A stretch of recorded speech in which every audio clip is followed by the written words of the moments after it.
What is going on, guys? DragonTamerBlayde here, back with some more Elder Scrolls Legends, and today we're going to do some more Isle of Madness card reveals slash reviews. We're going to do 5 more today. It's going to be a little bit of a lighter day, but I figured this was enough of a chunk that we can still, have some fun. So without further ado, let's get right on into this. This card was revealed by Silverfuse. It is Golden Initiate, 3-cost 3/3 Daedra with Prophecy and Drain. Kind of draws a lot of similarities to Brotherhood Slayer. While Brotherhood Slayer can get you contracts for slaying, Golden Initiate gets you drain. So while at first I looked at this card and I was like, alright, it's fine. It's fine. I realized that there's a lot of green decks where I'm playing Brotherhood Slayer. Like, a lot more than I realized. And that may be just because I'm not the best player or because I like slay cards.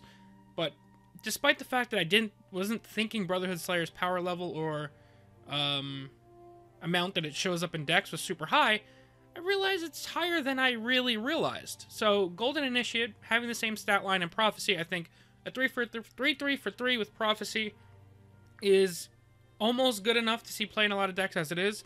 Black Set Protector doesn't quite see play, and it's a 3/3 with Prophecy and Guard, although I think it's better than it gets credit for as well. I think Brotherhood Slayer is a little bit better overall. Golden Initiate, I think, will still also see play. The bigger difference is Drain is an amazing keyword, and it's an awesome keyword to get off of Prophecy. So much so that Moonlight Werebat, which was originally a 4-cost 4/3 with Prophecy and Drain, had its health bumped down to 2, which obviously made it a lot worse, because now 2 health dies to a lot of things, and a 4-cost card dying to like a 1-cost or a Firebolt is really sad. So Golden Initiate heals for almost just as much, costs 1 less, has 1 more health, and keeps the same keywords. So I think if you're like a monk deck that was running Moonlight Werebat before, unless you're Animal Monk, I think you 100% swap to Golden Initiate. I think the card is really solid. I don't think its power level's through the roof. I don't think it's going to really create many more decks besides any Drain decks have another Drain tool. But I think it's just a strong, solid card. And for that reason, I'm going to give this one 3.5 stars.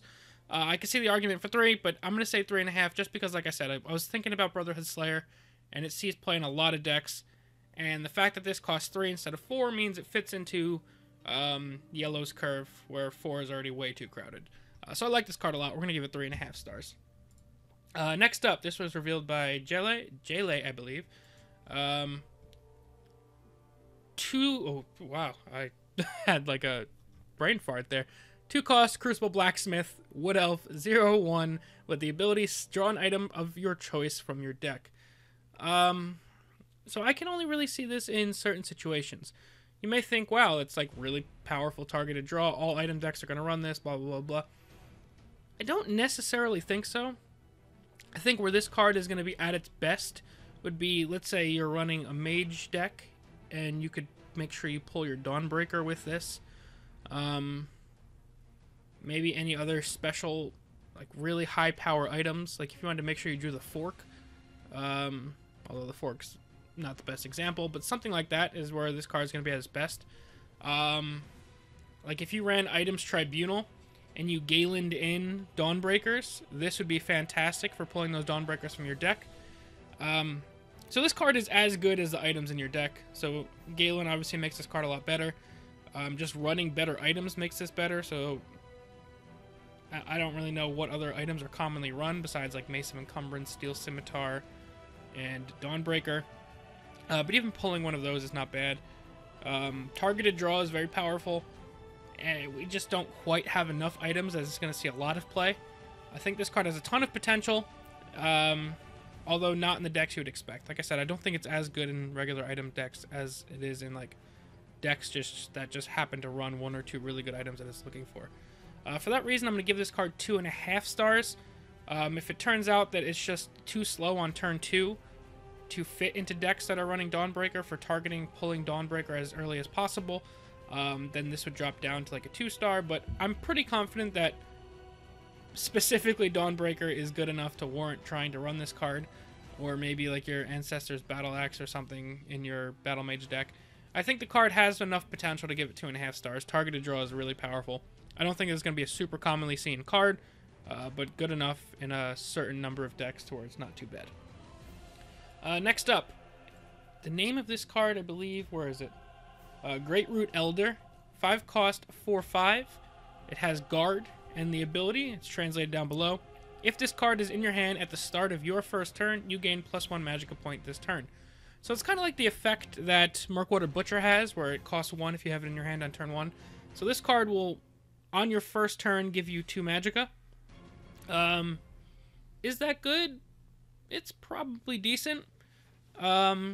It's even better if you have the ring, because you could potentially play a turn 1 3-cost card. I've seen people talk about like a turn 1 with a ring, Corner Club Gambler.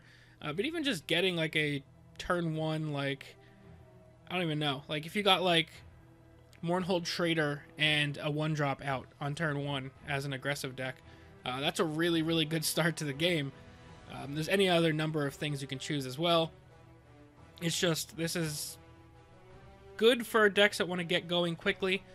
Playing it on turn 5 isn't amazing. The stats are not great for a 5-drop, although a 4/5 with guard is borderline playable. So if you can get some use out of the effect, a 4/5 with guard in the late game isn't bad. The only issue being, I see this being best in an aggressive deck, and this is a really feels bad 5-cost play for an aggressive deck. It's very possible that I'm missing some applications of this card when I'm looking at it.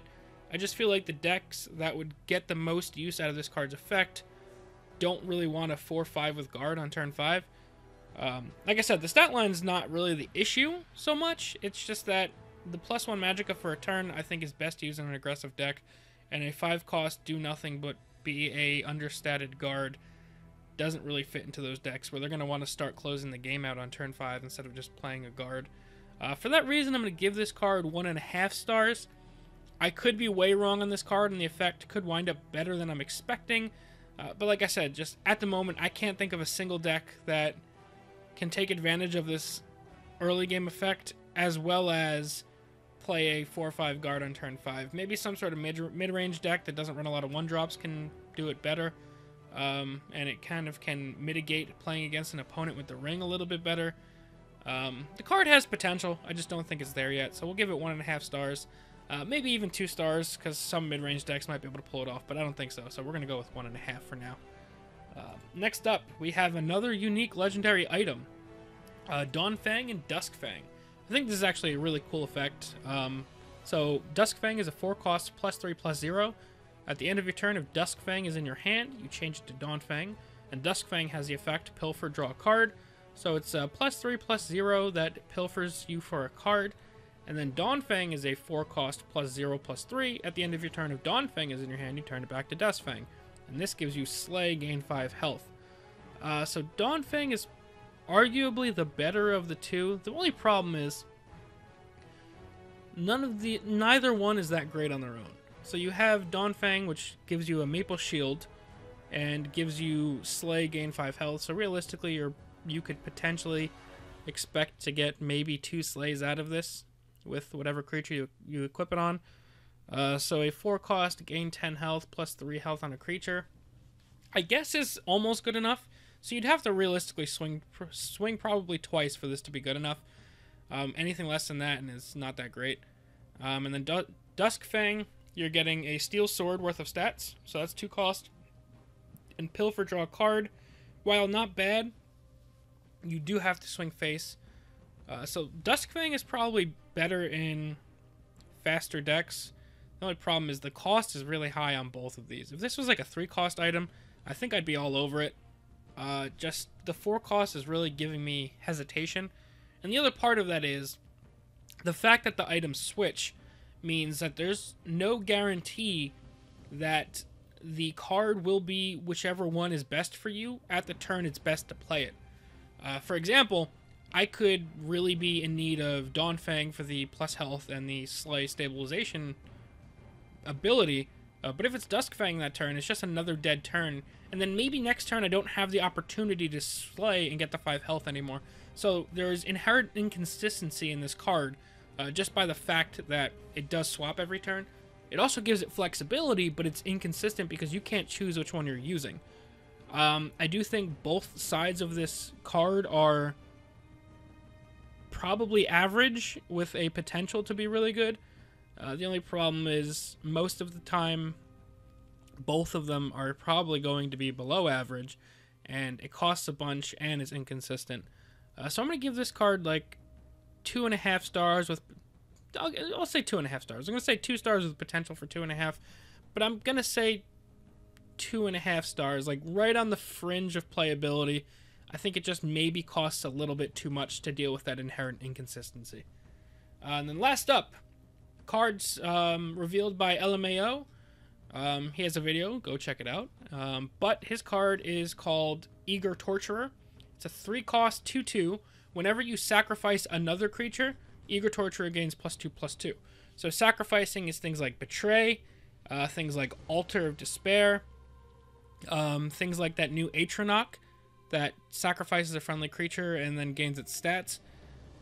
So 3-cost 2/2 obviously isn't great, so you probably want to play this card when you can Betray something right away. I think this could fit into Betray type decks. I'm pretty sure that, yeah, Eager Torturer is a green card. So like a Betray Assassin kind of thing. This is a beefy creature. Like if you can set up a Betray right away, either with a Fire Bloom or in Telvanni or whatever, if you want to do your Cat's Paw. So 3-cost 4/4 obviously would be fine. This card has a lot of snowball potential. I think just at the moment, Betray as a keyword is not common enough to have this card see play. Altar doesn't really want to be playing this card, I don't think, too often. Although I guess it could kind of snowball out of control, but I just think that there's other cards that Altar is going to be wanting playing more often. And yeah, like, I just struggle to see a lot of places where this card sees play. Like, I think it's a really good card, it just doesn't have a home at the moment. And maybe it can spark a deck, but I just, like I said, I don't think Betray is good enough that one more snowbally card can make Betray good.